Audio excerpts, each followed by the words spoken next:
Hey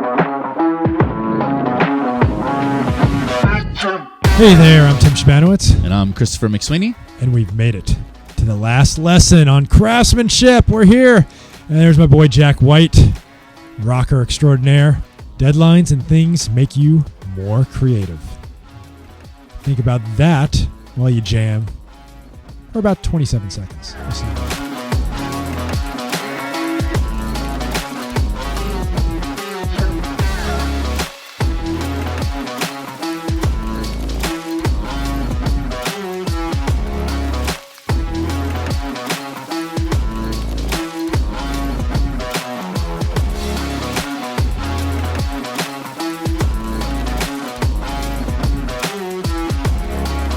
All right, this is it. It's time. This is it. Now, you can build a high-res prototype that looks great, but if it is not the pinnacle of what you can do, it does fall short. Yes. Let's check out some of these words to live by, right? Yeah. Craftsmanship gives identity to a space. Yeah, if you walk into a space and it looks like it wasn't very well developed, there was a little laziness, there was a little, just cutting corners, you will notice it. And yeah, imagine the bubble diagrams that we do when we're doing sketches where you're just like, oh, this will be a sitting area and whatever. Even my room, if I did the same exact layout but put terrible furniture, broken chairs and stuff like that, the identity, it wouldn't matter about the lighting or anything. It would just be lost and people would go, wow, this guy does not care. Nope. And then that's the identity. Yep, that's the identity for sure. Measure twice, cut once. And if you're a young person doing this, measure 17 times. Yeah. Cut once. Yes. You can only cut once. Ask a friend. Make sure, hey, did I measure this 15 and a half inches? Because once you cut it, there's no hole filler. You're not going to do that, and then you're wasting materials. And we don't want to do that. But also work and measure with a purpose. We don't want to be a victim of our own, what's the phrasing? I don't even know. But we just don't want to sit there and say, well, he told me to measure 17 times, so I'm going to take 45 minutes to measure this. Yeah. Be intentional with your work. You want to work forward, make progress. You want to move with intentionality and purpose steady in all the things. A steady pace. Good. Right? Also, this is from experience. Use industry standard things. So, for instance, like if you're going to make a mark on a piece of wood, don't use a crayon. Yeah. A fat Sharpie. Yeah. Use a pencil. Use one of those. Use something that's erasable. If you're gonna mark something, make sure you don't mark it on the side that's gonna be the finished side. There's just a lot of common sense things that we could probably have a whole lesson on common sense things, what to do, what not to do. But I'm counting on the adults you're working with and the other students to hold each other accountable. If you are an adult and this is your first time, ask. Yeah.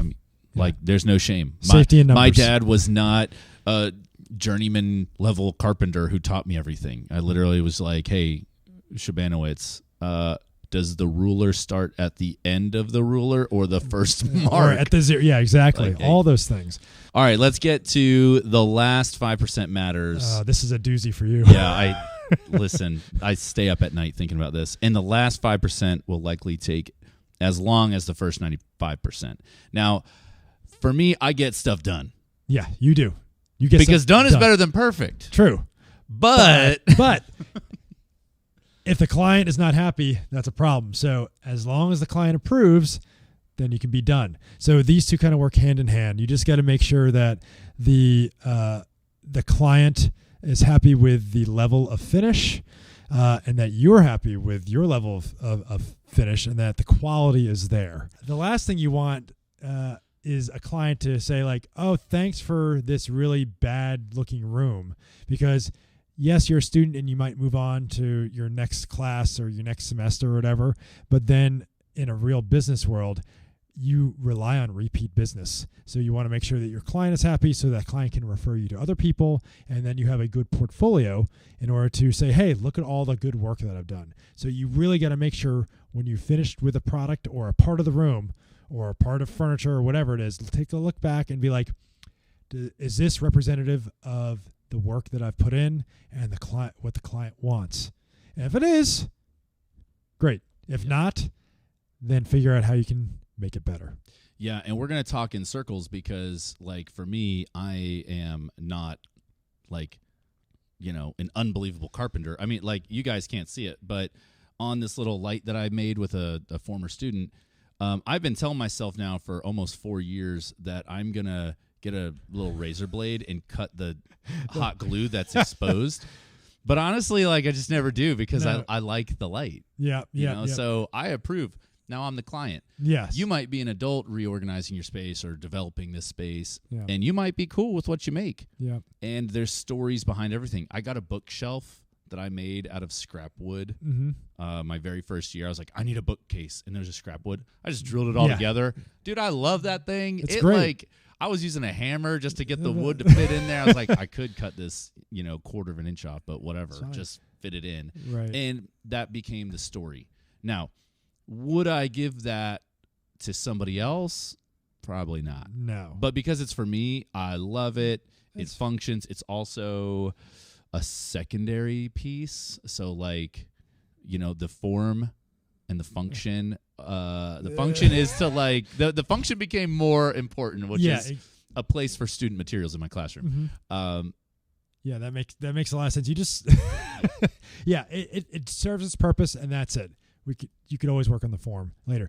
Also, that's where I was going. Yep. So I could have finished the last 5% of that piece to make it look really sharp or make it a centerpiece in the room. But now, like, that was not what its purpose was. That wasn't your intention. So it would have been like I was building other things for the class at the time. Yeah. So to go and spend, you know, like what you said, don't measure 17 times, take 45 minutes. To spend another hour to get it exactly precise would have been an hour that I didn't, you know, make the now architecture corner. Right. You know, so like, because it was just me, man, I needed to get stuff done. Yeah. So there's other things. There's other things that need to get done. You're a busy guy. We're all busy. Yeah. I get it. The other thing I just want to add in there is, like, when this gets really real, if you're in a real world and you give a poor product to a client, the client won't pay you.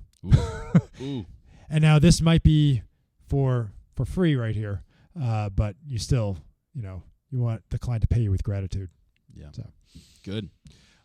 Well, this is where you really need to go, all right, I'm going to do this. Yep. It's been fun with the sketching and all that other stuff. It's now time to take the tools, take your prototypes, and actually make some stuff and change practices, change the way things are structured, change workflow. And this is where we move away from let's talk to let's get busy. Be the change you want to see in the world. Ooh. I'm into that. All right. If you turn the page, it's room design. That's it. We've gotten to the end. This is the end. Make your designs. Pitch to the client if you haven't already done that. Keep going. Keep refining it. And build. That's all I have to say to you right now. Build. Yep. Well, we hope these videos have helped. Yes. And good luck. See ya.